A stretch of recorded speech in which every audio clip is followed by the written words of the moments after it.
الرحيم والفجر وليال عشر والشفع والوتر والليل إذا يسر هل في ذلك قسم لذي حجر ألم تر كيف فعل ربك بعاد إرم ذات العماد التي لم يخلق مثلها في البلاد وثمود الذين جابوا الصخر بالواد وفرعون ذي الأوتاد الذين طغوا في البلاد فأكثروا فيها الفساد فصب عليهم ربك سوط عذاب إن ربك لبالمرصاد فأما الإنسان إذا ما ابتلاه ربه فأكرمه ونعمه فيقول ربي أكرمن وأما إذا ما ابتلاه فقدر عليه رزقه فيقول ربي أهانن كلا بل لا تكرمون اليتيم ولا تحاضون على طعام المسكين وتأكلون التراث أكلا لما وتحبون المال حبا جما كلا إذا دكت الأرض دكا دكا وجاء ربك والملك صفا صفا وجيء يومئذ بجهنم يومئذ يتذكر الإنسان وأنى له الذكرى يقول يا ليتني قدمت لحياتي فيومئذ لا يعذب عذابه أحد ولا يوثق وثاقه أحد يا أيتها النفس المطمئنة ارجعي إلى ربك راضية مرضية فادخلي في عبادي وادخلي جنتي. الله أكبر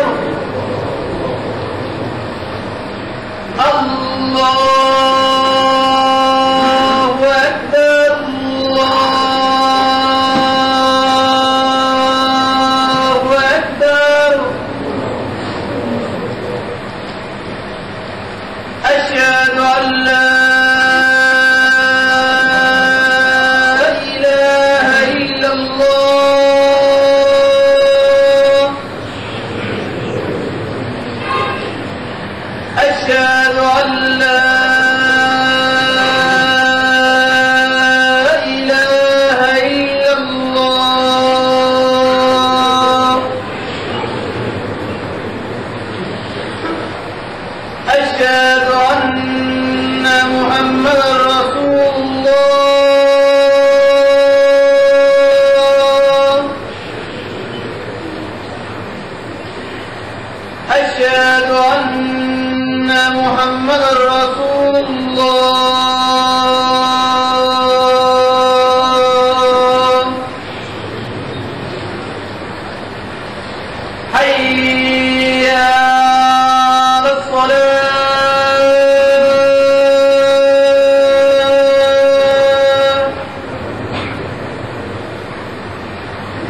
حي على الصلاة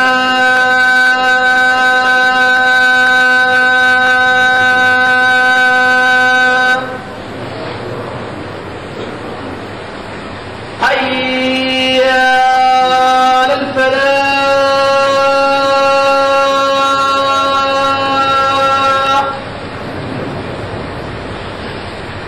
حي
إن الحمد لله نحمده ونستعينه ونستغفره ونستهديه ونعوذ بالله تبارك وتعالى من شرور أنفسنا ومن سيئات أعمالنا. إنه من يهده الله فلا مضل له ومن يضلل فلن تجد له وليا مرشدا. وأشهد أن لا إله إلا الله وحده لا شريك له، خلق الخلق بعلمه وقدر لهم أقدارا وضرب لهم آجالا. سبحانه جل شأنه ولا إله غيره، أول بلا ابتداء، آخر بلا انتهاء، لا يفنى ولا يبيد ولا يكون إلا ما يريد. هو الأول لا من عدد، الباقي بعد الأبد، له خضع من ركع وذل له من سجد. سبحانه هو الواحد، ينادي ليلا ونهارا ويقول يا ابن آدم إنك ما دعوتني ورجوتني، إنك ما دعوتني ورجوتني غفرت على ما كان منك ولا أبالي. يا ابن آدم لو بلغت ذنوبك عنان السماء ثم لقيتني لا تشرك بي شيئا لآتيتك بقرابها مغفرة. وعنده مفاتح الغيب لا يعلمها إلا هو، ويعلم ما في البر والبحر، وما تسقط من ورقة إلا يعلمها، ولا حبة في ظلمات الأرض ولا رطب ولا يابس إلا في كتاب مبين. وهو الله يعلم سركم وجهركم ويعلم ما تكسبون. سبحانه جعل العبيد ملوكا بطاعته، سبحانه جعل الملوك عبيدا بمعصيته، سبحانه لا إله غيره ولا معبود سواه.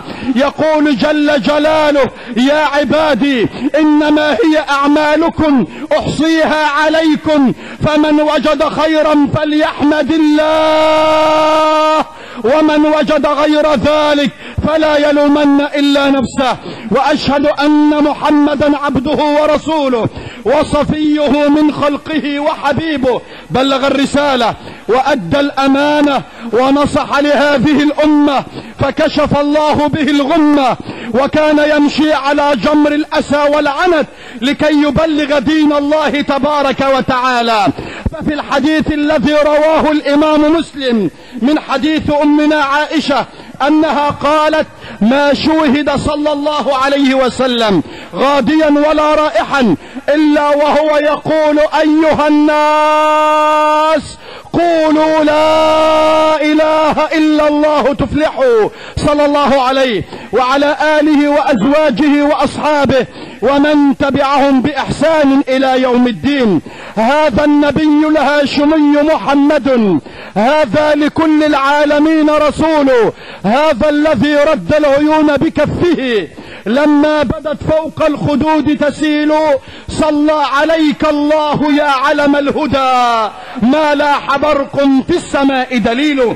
أما بعد أيها الأطهار الأبرار، استمعوا جميعا إلى حبيبكم المصطفى ونبيكم المجتبى محمد صلى الله عليه وسلم، وهو يقول: إن من أفضل أيامكم عند الله يوم الجمعة، فيه خلق آدم، وفيه أدخل الجنة، وفيه أخرج منها، وفيه تاب الله عليه، وفيه النفخة والصعقة، ولا تقوم الساعة إلا في يوم الجمعة. استمع: أكثروا علي من الصلاة فيه فإني أسمع صلاتكم بنفسي. فاللهم صل وسلم وزد وبارك على هذا النبي العربي القرشي الهاشمي الزمزمي الأبطحي سيدنا محمد صلى الله عليه وسلم، واجعل اللهم من صلاتك عليه صلاة علينا تشرح بها صدورنا، وتغفر بها ذنوبنا، وتقلل بها من عثراتنا، وتجعلنا بها على صراطك المستقيم. اللهم لا تخرجنا من هذه الجمعة جميعا إلا بذنب مغفور وبتجارة لا تبور. اللهم ارزقنا جميعا حجة ترضى بها عنا، وما ذلك عليك بعزيز يا أرحم الراحمين. ثم أما بعد أحبتي في الله، اعلموا أن خير الكلام كلام الله جل جلاله، وخير الهدي هدي الحبيب المعصوم محمد صلى الله عليه وسلم، وشر الأمور محدثاتها، وكل محدثة بدعة، وكل بدعة في الدين ضلالة، وكل ضلالة في النار. وما قل وكفى خير مما كثر وألهى، وإنما توعدون لآت وما أنتم بمعجزين. ثم أما بعد أحبتي في الله، أوصيكم ونفسي بتقوى الله، فهي العواصم من القواسم. قال الله تعالى: يا أيها الذين آمنوا اتقوا الله حق تقاته ولا تموتن إلا وأنتم مسلمون. وقال تعالى: يا أيها الناس اتقوا ربكم الذي خلقكم من نفس واحدة وخلق منها زوجها وبث منهما رجالا كثيرا ونساء، واتقوا الله الذي تساءلون به والأرحام إن الله كان عليكم رقيبا. وقال تعالى: يا أيها الذين آمنوا اتقوا الله وقولوا قولا سديدا يصلح لكم أعمالكم ويغفر لكم ذنوبكم، ومن يطع الله ورسوله فقد فاز فوزا عظيما. اللهم اجعلنا من عبادك الفائزين، واجعلنا من عبادك المرحومين، ولا تجعلنا ممن استهوتهم الشياطين فشغلتهم بالدنيا عن الدين فأصبحوا من الخاسرين. اللهم اهد أولادنا، واغفر ذنوبنا، وأقلل عثراتنا، ونور قبورنا، وتقبل منا جميعا صالح أعمالنا، واحشرنا مع سيد المرسلين سيدنا محمد برحمتك يا أرحم الراحمين. ثم أما بعد أحبتي في الله، أخي الحبيب، أبي الحنون، أختي الغالية، أيها الموحدون بالله تبارك وتعالى، هل فكرت يوما، رجل أو امرأة، هل فكرت يوما أن تغير مكان نومك؟ بالطبع نعم، حدث في يوم من الأيام أنك غيرت في يوم من الأيام مكان نومك، ثم أصبح الأرق وأصبح التعب. فإذا سألك سائل: لماذا لم تنم البارحة؟ ولماذا لم تكن في هذه الليلة مستكينة نائمة مستريحة؟ تقول: غيرت موضع مرقدي، غيرت نومتي، فلا أستطيع أن أنام. إن بعضا منا لا يستطيع أن ينام في أي مكان كان مستريحا إلا في مكانه. إلا في سريره، إلا في المكان الذي يستريح فيه. نعم أحبتي في الله، فتخيل بإنسان هذا مكانه وهذا حاله، ينتقل من هذه الدار إلى دار لا يعرفها وأناس ما عرفهم وما رآهم، وإلى دار غريبة عنه. ما من أحد جاء وقال وقص علينا هذه القصص إلا النبي محمد صلى الله عليه وسلم ومن تبعه. ولذلك تجد هذا الرجل غير مستكينا، غير مستريحا في نومته. هل فكرت يوما أنك ستغير نومتك إلى الأبد؟ هل فكرت يوما أنك ستنام في مكان ما ألفته وما عرفته؟ غيرت موضع مرقدي يوما، غيرت موضع مرقدي يوما، ففارقني السكون. القبر أول منزل. بالله قل لي ما يكون، قل لي ما يكون بعدما توحد الله تبارك وتعالى. قل لي ما يكون وأنت في هذه الحفرة، لا يعرفك أحد ولا تعرف أحد، وحيدا فريدا. أين عماراتك؟ أين مالك؟ أين جاهك؟ أين سلطانك؟ أين أولادك؟ أين جاهك؟ أين أموالك؟ أين الأقلام التي كنت توقعها فتخرج من الشمال إلى الجنوب أناسا؟ أين أنت الآن؟ أين أنت الآن؟ غيرت موضع مرقدي يوما ففارقني السكون.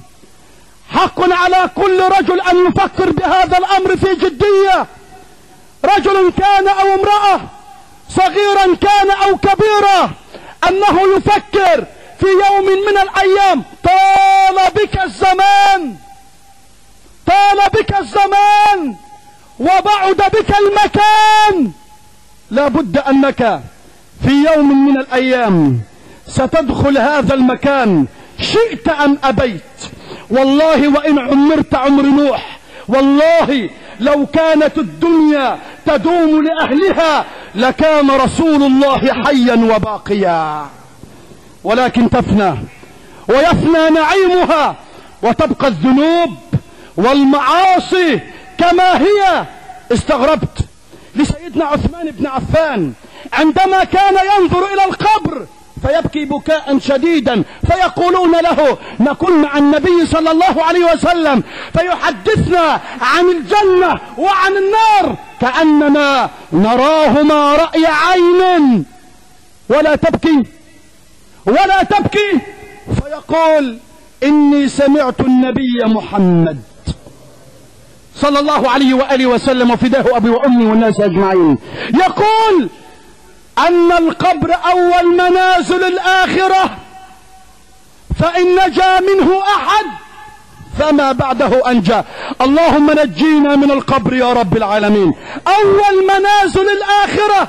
ولذلك حديثي معكم اليوم عن أول ليلة تترك فيها الزوجات وتترك فيها الأولاد وتترك فيها السيارات وتترك فيها العمارات وتكون مع عملك. من أين أبدأ؟ لا أعرف من أين نبدأ، ولكن الآن استوقفتني آية في كتاب الله تبارك وتعالى نبدأ بها بعدما توحدون الله تبارك وتعالى في قلوبكم. نعم، أول الآية إن الذين قالوا ربنا الله ثم استقاموا تتنزل عليهم الملائكة ألا تخافوا ولا تحزنوا وأبشروا بالجنة التي كنتم توعدون. نحن أولياؤكم في حياتكم الدنيا وفي الآخرة، في الحياة الدنيا وفي الآخرة، ولكم فيها ما تشتهي أنفسكم ولكم فيها ما تدعون، نزلا من غفور رحيم.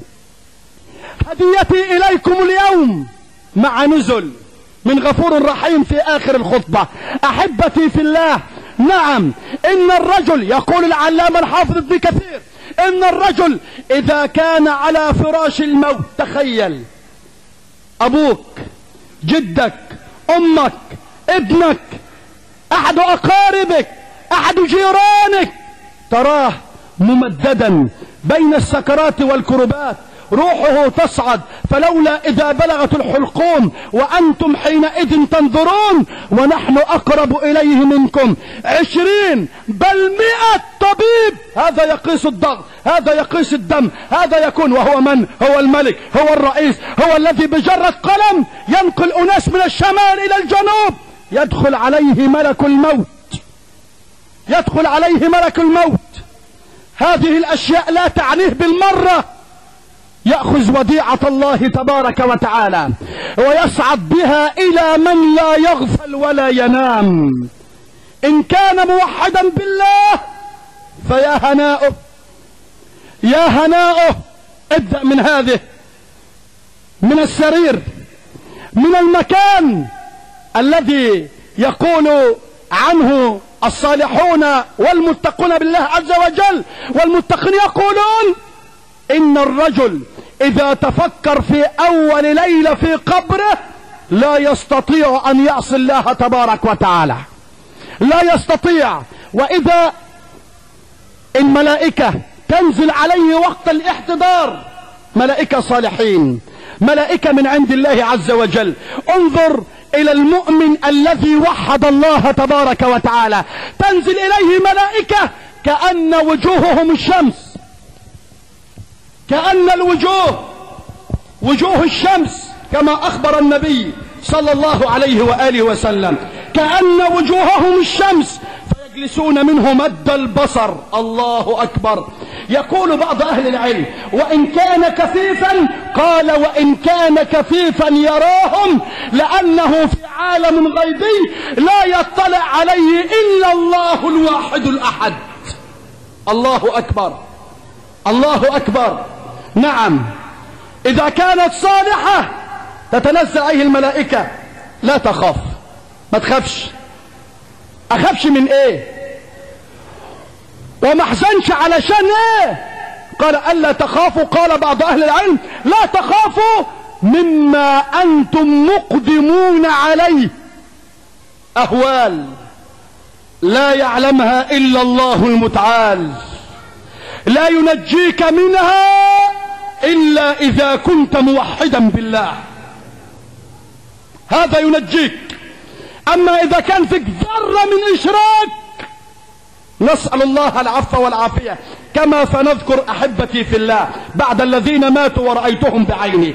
أحبتي في الله، إذا كان صالح ألا تخافوا مما أنتم مقدمون عليه، ولا تحزنوا مما فاتكم من المال ومن الزوجات ومن الذرية. أطفال صغار خايف عليهم وميت وحزن علشانهم. إن الذين قالوا ربنا الله، ولذلك الله عز وجل أعطى قانون تحفظ به الأولاد من بعده.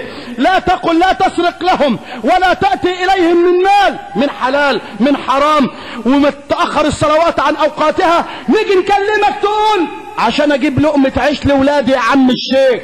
شوف هؤلاء، يقول النبي صلى الله عليه وسلم، قال الله تعالى وليخشى الذين لو تركوا من خلفهم ذرية ضعافا خافوا عليهم فليتقوا الله وليقولوا قولا سديدا. قيل لعمر بن عبد العزيز وهو على فراش الموت أنت أمير المؤمنين اعط لأولادك شيئا، وكانوا 15، فقال أريد أن أرى أولادي فأتوا إليه، فنظر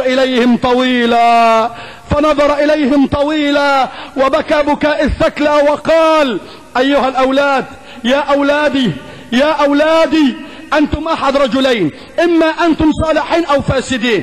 إذا كنتم صالحين فالله يتولى الصالحين، وإذا كنتم فاسدين فلن أكتب لكم شيئا تستعينون به على معصية الله. يقول راوي هذا الكلام، يقول أقسم بالله ما ترك لهم شيئا إلا تقوى الله جل جلاله. ورأيت أحد أصغر أولاد عمر بن عبد العزيز يتصدق بسرة مال تعجز يده عن حملها.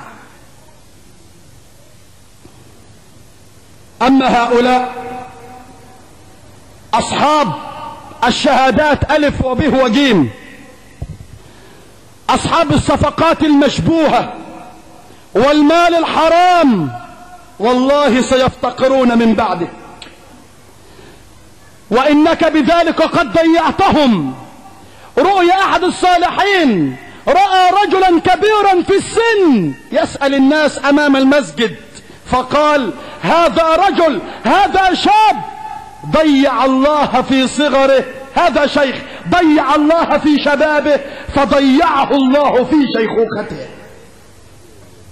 أعضاء حفظناها في الصغر فحافظت علينا في الكبر، ولذلك تخرج الروح كأطيب نفحة مسك وجدت على ظهر الأرض، فلا يمرون بها أي أعلى ملأ من الملائكة إلا ويقولون: روح من هذه؟ روح فلان، روح الحج فلان اللي كان بيصلي وبيستمع إلى خطب الجمعة، الذي كان موحدا بالله تبارك وتعالى وكان متوكلا على الله جل جلاله. فيسألون الله أن تعرج هذه الروح من قبلهم. ثم ماذا من بعد ذلك؟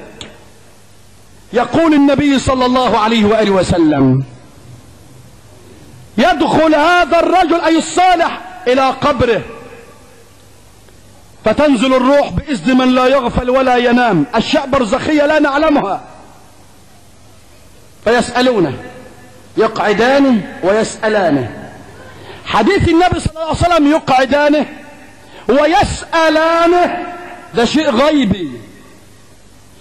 ما من رجل يقول: يا شيخ أنا فتحت قبر ما لقيتش حاجة. يا هذا عالم غيبي. يقول سالم البناني وكان صاحب دعوة مستجابة: اللهم استجب دعواتنا يا رب العالمين. يقول: زرت المقابر يوما فوجدتها سكتة وسكنة، ما سمعتش لها صوت.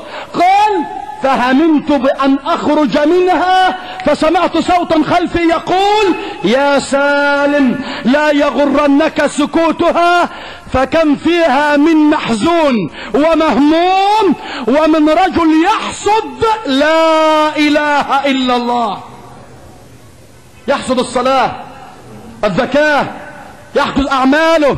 سبحان الله رب العالمين. هذه رحلة، نعم، وإنه ليسمع قرعا عالهم. اجلس. نعم. من ربك؟ من رسولك؟ كتابك ايه؟ تخيل أنه سيسألك عن أشياء في الدين.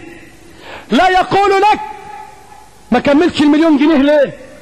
ما جبتش الأرض الفلانية ليه؟ ما جوزتش البت ليه؟ ما عملتش للواد الفلاني ايه؟ لا لا. لماذا؟ لأن بعد الموت المال ليس له أي قيمة، ليس له أي قيمة إلا ما أنفقته لوجه الله تبارك وتعالى.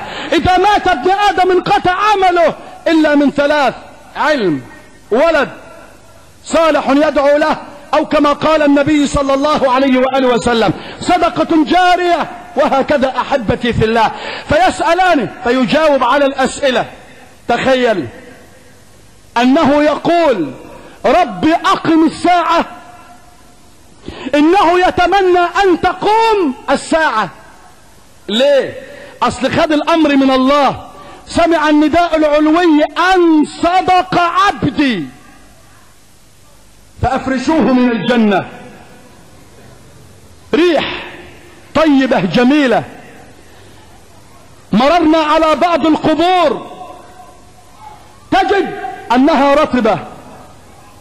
زر القبور يوما واستشعر بحسك الإيمان هذا الأمر، وامشي وسط القبور تجد قبر رطب طيب جميل. كنت مع داعية كلكم تحبونه، فوقفنا في يوم من الأيام على قبر، والله لا نعرف صاحبه من، وأخذ هذا الداعية يبكي بكاء الثكلى. فقلت له: ما الأمر؟ قال: لا أعلم لا أعلم. فسألنا عن صاحب هذا القبر فقالوا: كان مؤذن القرية ومات وهو يشهد بأن لا إله إلا الله. الله أكبر. انظر إلى قبر ثاني. وهكذا أحبتي في الله، إذا كان رجلا موحدا بالله عز وجل فسيرى الصنيع، الأرض تضمه ضمة جميلة.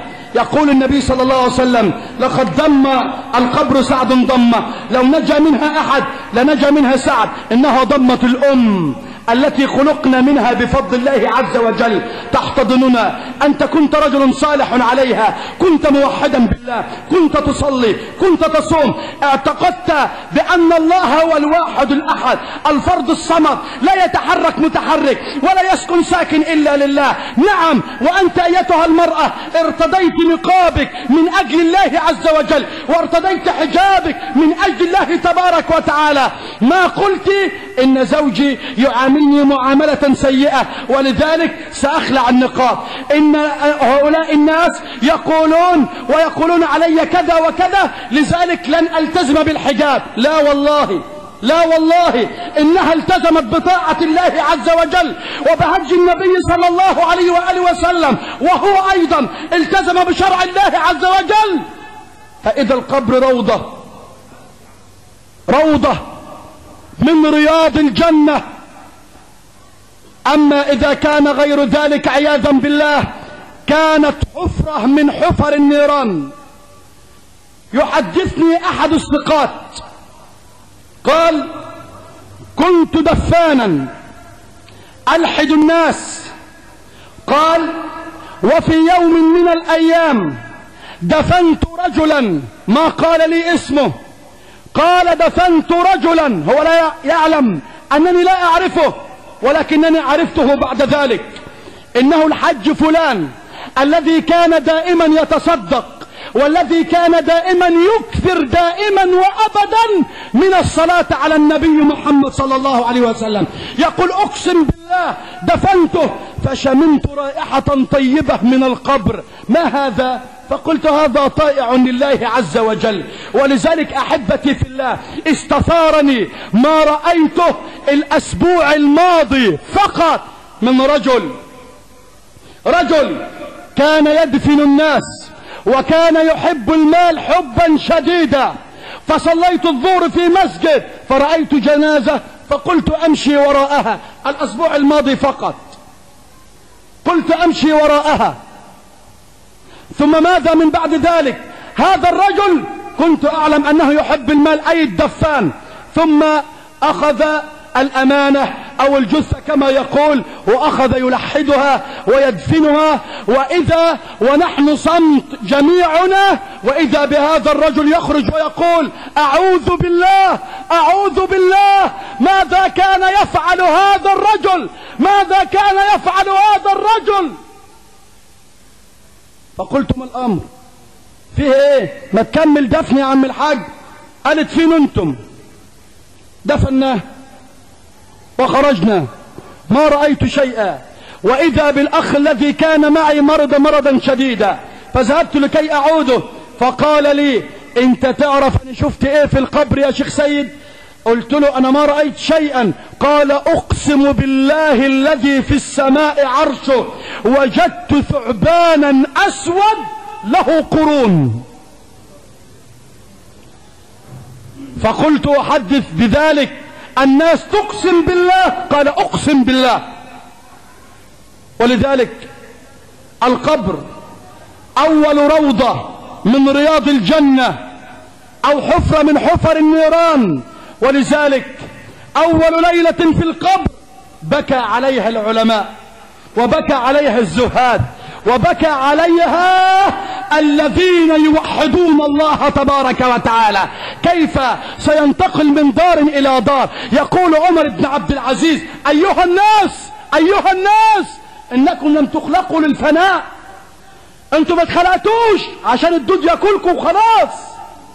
إنكم لم تخلقون للفناء وإنما خلقتم للبقاء، وإنما تنتقلون من دار إلى دار. هذه الدار التي سيكون أنا وأنت فيها نحصد الطاعة فيها. اليوم حساب وعمل، في القبر حساب ولا عمل. ولذلك أحبتي في الله، ترى هذا الرجل الذي كان لا يصلي ولا يعبد الله تبارك وتعالى، يقول بعض أهل العلم بأن الله عز وجل يفضحه قبل أول ليلة في بيته الجديد. بمعنى ايه؟ بمعنى ان الله يرزقه بسوء عمله سوء خاتمة. سوء خاتمة، نعم، يراها الناس رأي عين، الناس يشوفوها. رجل كان ظالما فمات على كذا. ولذلك قال احد العلماء الذين نحبهم جميعا وتربينا على ايديهم، يقول: كان رجلا يعذب الذين يوحدون الله تبارك وتعالى، فكان يقول: لو ان الله نزل من السماء لحبسته حبسا انفراديا. قال: فتعجبنا. هو قال الكلمة دي ليه؟ عرفنا بأن وفاته قريبة. ليه؟ لما تأتي رجل ممثل أو مغني إذا قال كلمة كفرية شديدة وعرفها الناس يبقى هتكون نهايته. بيسألوا رجل وحش الشاشة، يسألونه قبل ما يموت بثواني، قال له: من الملك؟ وما فيش ملك غيري. فمات من ساعته. قال: هذا الرجل لو أن كذا لكان كذا، فمات بعد يومين. أتدرون كيف مات أيها الموحدون بالله عز وجل؟ كان في سيارته، ثم ماذا من بعد ذلك؟ جاءت عربة من أمامه، عربة محملة بالحديد والأسياخ، فدخلت في عنقه، فلم يستطيعوا أن يخرجوا الجسد إلا بعدما قطعوا وفصلوا الرأس عن الجسد. فمن يسجن من؟ أحبتي في الله، إن النبي صلى الله عليه وسلم حذر من أول ليلة في القبر.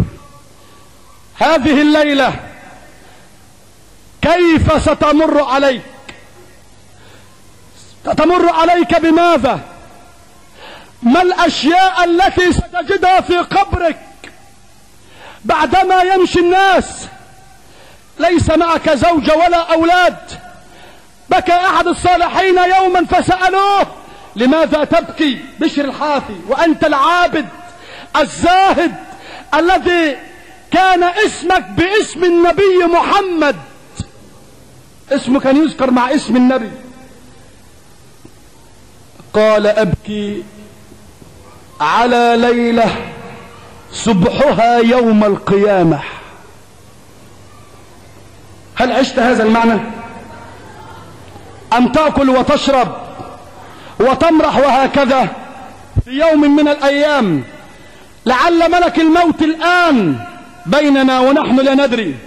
كنت أخطب خطبة في السويس، وفي يوم في جمعة من الجمعات وأنا أخطب رمقت ببصري رجل في آخر المسجد، قام وجاء في منتصف المسجد، ثم شرب في هذا المكان مثل هذا المكان، ثم ذهب إلى مكانه ونام.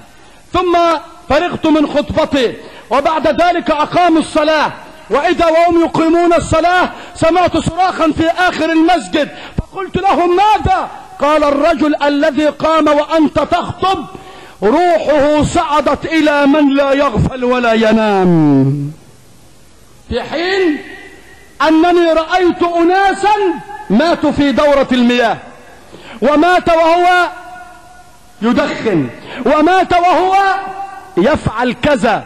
فأعلم أن أول ليلة في القبر لن تمر عليه سليمة، لن تمر عليه. ولذلك أحبتي في الله، إن فعلنا لهذا اليوم الأشياء التي من أجلها تجعل القبر روضة من رياض الجنة. قال بعض أهل العلم: أول هذه الأمور أنك توحد الله تبارك وتعالى، فلا تشرك به شيئا، لا في الأقوال ولا في الأعمال ولا في المعتقدات ولا في أي شيء، أنك تتوكل على الله وتستعين بالله وتكون مع الله عز وجل قلبا وقالبا. ولذلك النبي صلى الله عليه وسلم يقول: اعرف الله في وقت الرخاء، يعرفك الله في وقت الشدة. عندك زوجة ومال وصحة وعندك وقت وعندك فراغ وعندك كذا وكذا، تدعو الله حوش في الحصالة عشان بعد كده تحتاج وتقول يا زخري ويا ذخيرتي. وأكبر شدة هي شدة الموت وغصص الموت وآلام الموت. يقول سيدنا عيسى للحواريين: يا معشر الحواريون، يا معشر الحواريون، تعوذوا بالله من شدة سكرات الموت. قالوا له: لما؟ ليه يعني؟ ان بنشوف الواحد بيموت كده وخلاص؟ لا، عالم ثاني لا يعلمه إلا الله عز وجل. قال: والله إنه لأشد من الضرب بالسيوف وقرض بالمقاريد. أشد من الضرب بالسيوف وقرض بالمقاريد. رأيت بعيني صورة لامرأة ماتت على معصية الله، ولكن الصورة الرأس فقط لا تتحرك، وكانت في بيت كذا، فجاءها ملك الموت ونظرت فإذا بهذه المرأة وروحها تصعد إلى الله عز وجل، وإذا بهذه العروق قد انتفخت تماما. فإذا بقول الله عز وجل: ولو ترى إذ يتوفى الله الذين كفروا الملائكة يضربون وجوههم وأدبارهم. فنشرتها على النت فسألت سؤال: هذه السياط التي ضربت بها هذه المرأة أليست دليلا بأن الله هو الواحد الأحد؟ أليست دليلا على كلام النبي صلى الله عليه وآله وسلم؟ أحبتي في الله، لهذا فليعمل العاملون. قال لي بعض الأطباء الذين لهم علاقة بالله عز وجل، قالوا: عندما نكون في المستشفى ونعلم بأن هذا الرجل روحه تصعد، نتأكد تمام التأكد بأن لسان، أي لسان هذا الميت أو الذي قبل أن يموت، لسان هذا الرجل في داخل فمه. فقلت له: لما؟ قال: لأن وقت خروج الروح إذا كان اللسان خارجا فإنه من شدة سكرات الموت يقطعه. هل تريد مثل هذا؟ أم تريد أن تكون موحدا لله تبارك وتعالى؟ ولذلك النبي كان يقول: اللهم إني أسألك ميتة سوية وعيشة هنية ومردا إليك غير مخز ولا فاضح. من منا سأل الله هذه الثلاثة: عيشة هنية وميتة سوية. يقولوا عم الحاج مات في المسجد، مات وهو يدعو إلى الله، مات بعدما كان يطيع رب السماوات والأرض. قال لزوجتي: اعطيني كوب من الماء انا همد دلوقتي. وفعلا قبل ان تخرج روحه قالت له الزوجة: اجيب لك دكتور، اجيب لك طبيب. قال لها: انت مش مصدقه ليه اللي انا بموت؟ اسمعي كده ماذا سمعت. احلى كلمة في الوجود، افضل كلمة خلقنا الله من اجلها. قال لها: اسمعي، اشهد ان لا اله الا الله وان محمدا رسول الله. ثم مات بقدرة الله تبارك وتعالى. هل هذه ليلته تتساوى مع رجل كان يعصي الله تبارك وتعالى وكان لا يصلي بالمرة، لدرجة أننا ذهبنا ندعوه إلى الله قعد يبكي؟ المشكلة ليست مشكلة بكاء، المشكلة مشكلة خشوع قلب. خشوع القلب لابد أن يكون بعده عمل. بكيت، خشع قلبك، لابد أن يكون عمل. إذا لم يكن بعده عمل وجاءوا أباهم عشاء يبكون، فهذا بكاء التماسيح. أحبتي في الله، قال هذا الرجل لي: أنا سني 57 سنة ولم أسجد لله سجدة واحدة. ماذا كانت النتيجة؟ تعال الآن وقف أمام القبر فقط، لن أقول لك أي شيء، لكن اقف قدام القبر بس تجد فيح جهنم عياذا بالله. ولذلك في يوم من الأيام أقول للذين قلوبهم غليظة وما استكانوا لطاعة الله عز وجل: زور المقابر، لو يوم في الأسبوع، لو يوم في الشهر، وقل هذا مرقدي، في يوم من الأيام سأكون مثل هذا. ولذلك يقول أحد الصالحين: رأيت القبور، زرت القبور فناديتها: أين المعظم والمحتقر؟ فين المعظم هنا؟ فين صاحب المال وصاحب الجاه وصاحب السلطان وصاحب العلم؟ أين المعظم والمحتقر؟ وأين المذل بسلطانه؟ وأين القوي إذا ما افتخر؟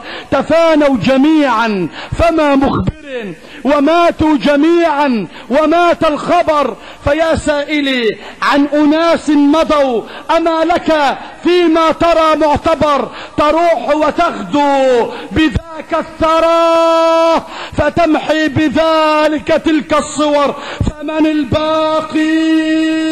من الباقي؟ من الباقي؟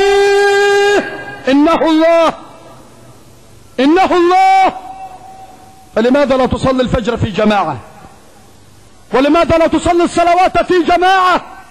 لماذا نقول لك بأن النقاب هو لبس زوجات النبي محمد فتقول لسه ما اقتنعتش؟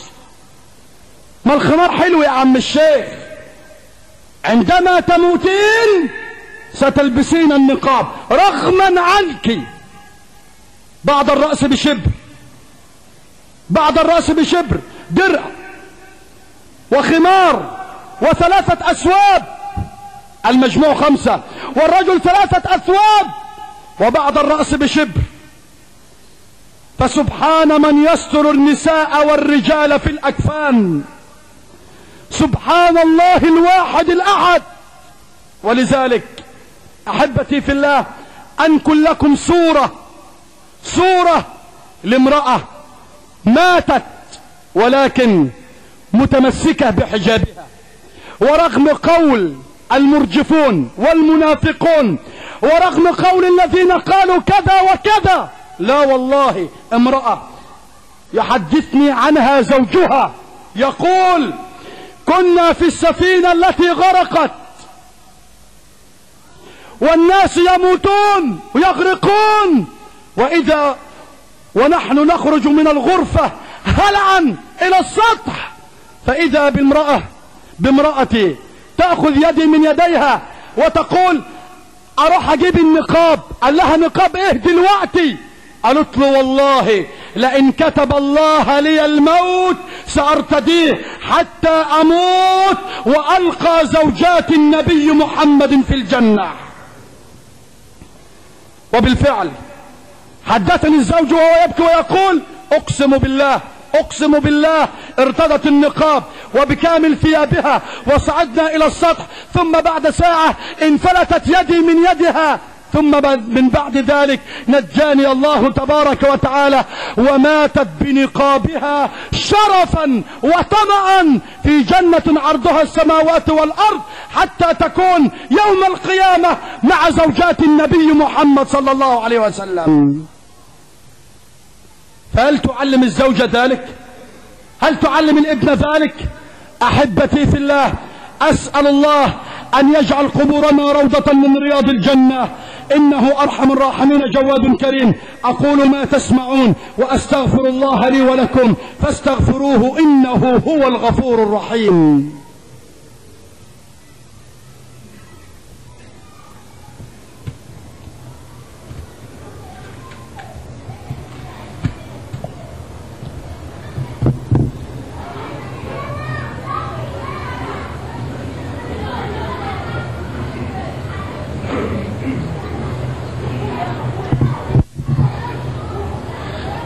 الحمد لله الواحد الأحد الفرد الصمد الذي خلق الخلق ولم ينس أحد. الحمد لله الذي لا إله غيره ولا معبود سواه. أشهد أن لا إله إلا الله وأشهد أن محمدا عبده ورسوله شهادة أرجو بها النجاة يوم الحشر والظل يوم الحرور. ثم أما بعد أحبتي في الله، مر النبي صلى الله عليه وسلم على قبرين فقال إنهما يعذبان وما يعذبان في كبير. أما الأول فكان لا يستبرئ من بوله، وفي رواية لا يستنزه من بوله، وفي رواية لا يستنجي من بوله. وأما الآخر فكان يمشي بين الناس بالنميمة. في صحيح مسلم أن رجلا جاء إلى النبي صلى الله عليه وسلم وقال له: يا رسول الله، ضربت خباءة على قبر ولم أعرف أنه قبر. قال: فنمت ففي آخر الليل سمعت رجلا أي في القبر يقرأ: تبارك الذي بيده الملك وهو على كل شيء قدير. فقال النبي صلى الله عليه وسلم: لا تفعل ذلك أبدا، أي إياك أن تنام على قبر أو تجلس على قبر أو تلمس حتى قبرا، والضرورة تقدر بقدرها.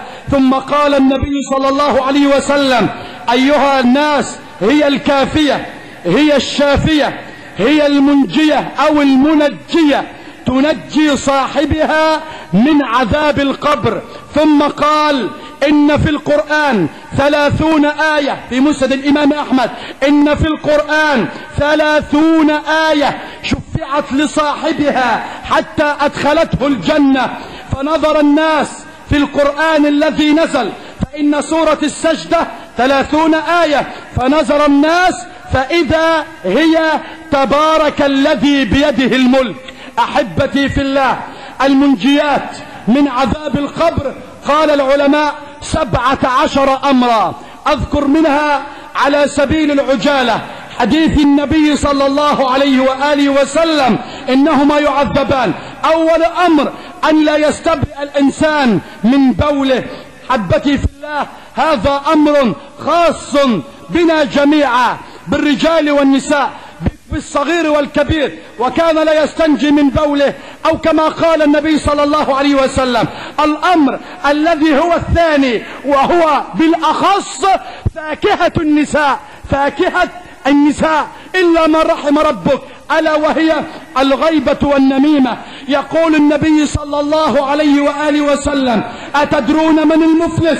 قالوا: المفلس فينا من لا درهم له ولا متاع. فقال: المفلس من أمتي يأتي يوم القيامة بصلاة وصيام وزكاة، ويأتي وقد ضرب هذا، شتم هذا، الشاهد قذف هذا، فيأخذ هذا من حسناته وهذا من حسناته. فإن فنيت حسناته قبل أن يقضي ما عليه أخذ من خطاياهم فطرحت عليه ثم طرح في النار. يبقى الأمر الثاني ألا وهو عدم التحدث على أي شخص كان فيه عيب. مر سيدنا عيسى ذات يوم هو والحواريون فمروا على كلب ميت، فقالوا: ما أنتن رائحة هذا الكلب؟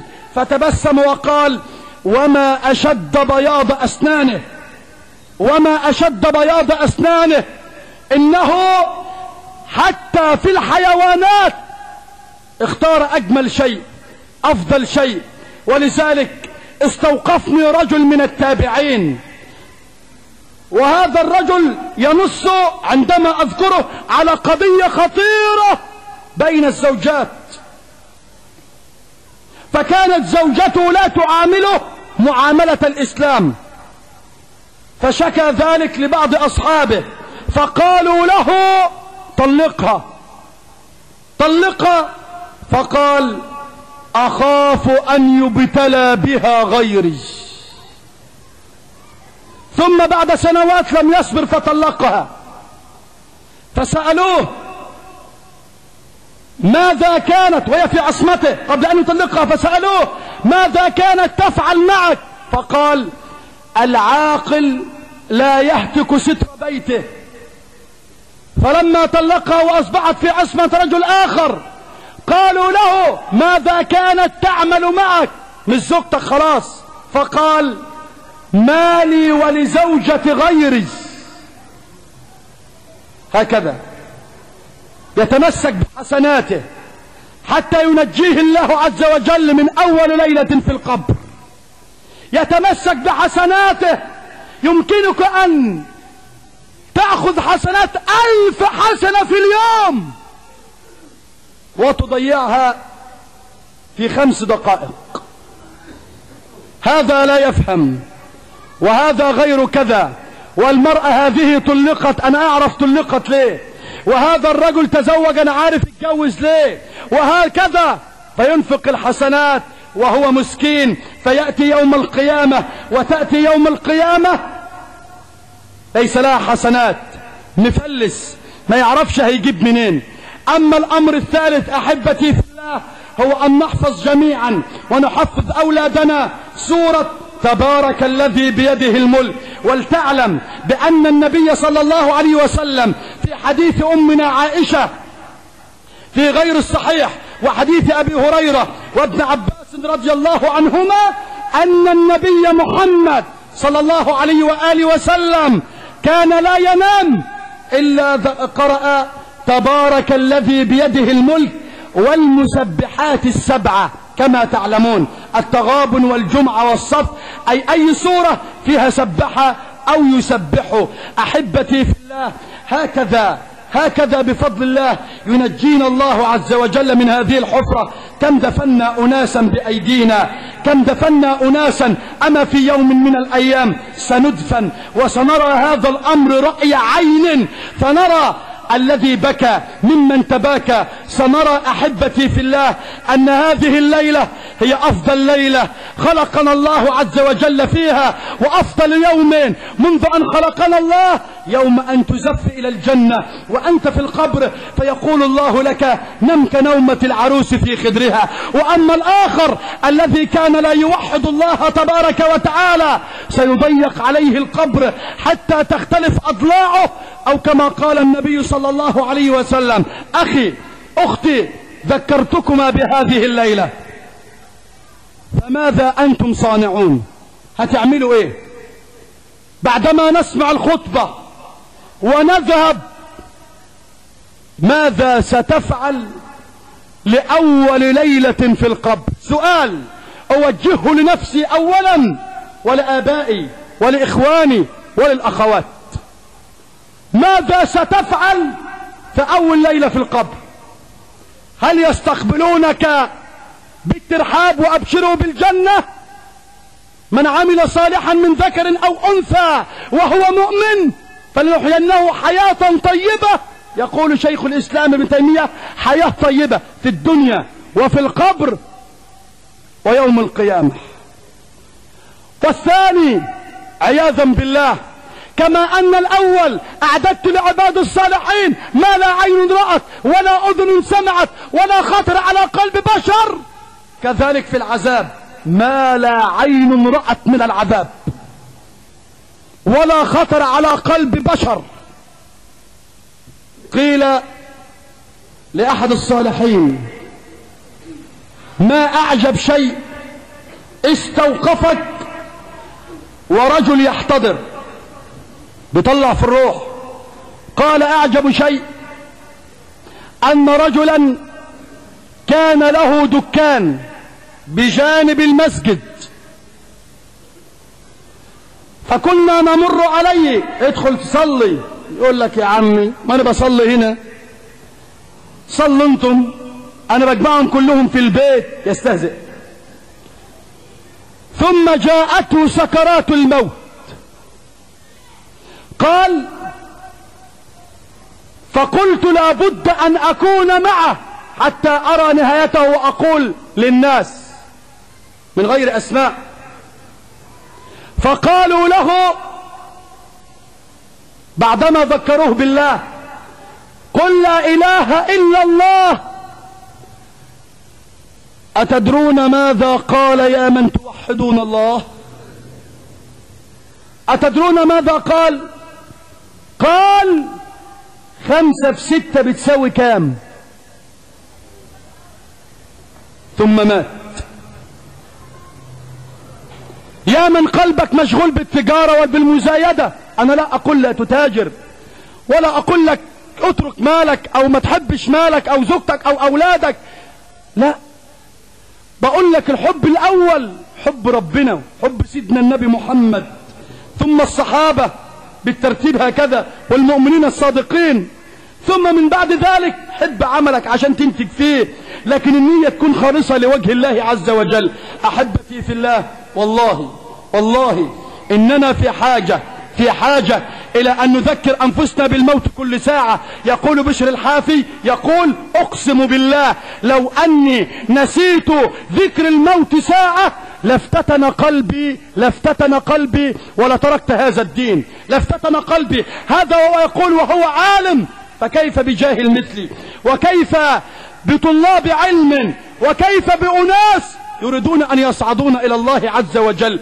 أحبتي في الله، والله إننا في حاجة إلى التوبة، أفضل من الطعام والشراب، أفضل من الدنيا وما فيها، وأن نتذكر هذه الليلة لعلك تنجو. لا أرى، يقول حسن البصري، لا أرى مثلا للمؤمن إلا كرجل كان في سفينة فغرقت فأمسك بلوح من الخشب وهو يقول يا رب يا رب يا رب لعله أن ينجى. أسأل الله عز وجل في هذه الساعة أن يرزقنا جميعا حسن خاتمة، وأن يجعل قبورنا روضة من رياض الجنة. اللهم تب علينا يا الله، اللهم تب علينا يا الله، اللهم تب علينا يا الله. اللهم اغفر لنا ذنوبنا وإسرافنا في أمرنا، اللهم ثبت أقدامنا، اللهم انصرنا على القوم الكافرين. اللهم لا تجعل لي ولا هذا الجمع في هذه الساعة ذنبا إلا غفرته، ولا هما إلا فرجته، ولا عيبا إلا سترته، ولا صدرا ضيقا إلا شرحته. اللهم فرج الكرب عن المكروبين، وسد الدين عن المدينين، واقض حوائجنا وحوائج المحتاجين. اللهم لا تعذب يدا قد ارتفعت إليك، ولا تعذب ألسنة تدل عليك، ولا تعذب أجسادا ترجو النظر إلى وجهك الكريم. اللهم ارزقنا توبة تمحو بها الذنوب والمعاصي يا رب يا رب يا رب يا رب يا رب. نحن أهل معاصي وأهل ذنوب وأهل آثام، يا رب لا تعاملنا بما نحن أهله، يا رب عاملنا بما أنت أهله. أنت أهل التقوى وأهل المغفرة، ونحن أهل الذنوب والمعاصي. يا رب عصيناك بعلمك فاغفر لنا. اللهم إن ذنوبنا لا تضرك، فهب لنا ما لا يضرك، واغفر لنا وارحمنا برحمتك يا أرحم الراحمين. اللهم تب على كل عاصي، اللهم تب على كل عاصي، اللهم تب على كل عاصي، اللهم اغفر لكل تائب، اللهم اغفر لكل تائب. اللهم إني أحب هؤلاء في سبيلك، فاجعلنا على منابر من نور يوم القيامة يغبطنا الأنبياء والشهداء. اللهم إن كنت معذبي فلا تخبرهم حتى لا يظن ظان أنك تعذب من يوحدك ويدعو إليك برحمتك يا أرحم الراحمين. اللهم ارزقنا عينا دامعة تمحو الذنوب والآثام في الليالي المظلمة التي عصيناك فيها. اللهم تب علينا، اللهم اغفر لنا، اللهم ارحمنا، اللهم تقبل منا صالح أعمالنا، واجعل قبورنا روضة من رياض الجنة، ولا تجعل حفرة من حفر النيران برحمتك يا أرحم الراحمين يا أرحم الراحمين يا أرحم الراحمين. اغفر لنا وارحمنا وانصرنا وأكرمنا ولا تهنا. اللهم إن كان منا مهموما ففرج عنه، ومن كان منا مريضا فاشفه. اللهم اشف كل مريض مسلم، اشف كل مريض مسلم يا الله يا الله يا الله يا رحمن يا الله يا رحيم يا الله يا تواب يا الله. اللهم تب علينا واغفر لنا وارحمنا بقدرتك علينا فلا نهلك وأنت رجاؤنا. اللهم من كان سببا في هذا اللقاء اللهم اغفر له له وارحمه واكرمه ولا تهنه برحمتك، واشفي أولاده وبناته يا رب العالمين. وصل اللهم وسلم وبارك على سيدنا محمد وعلى آله وأصحابه أجمعين. أقول ما تسمعون، فإن كان من توفيق فمن الله وحده، وإن كان من خطأ أو ذلل أو تقصير أو نسيان أو تطويل فمني ومن الشيطان، والله ورسوله منه براء. وأعوذ بالله أن أذكركم به وأنساه. وقوموا إلى صلاتكم يرحمني ويرحمكم الله.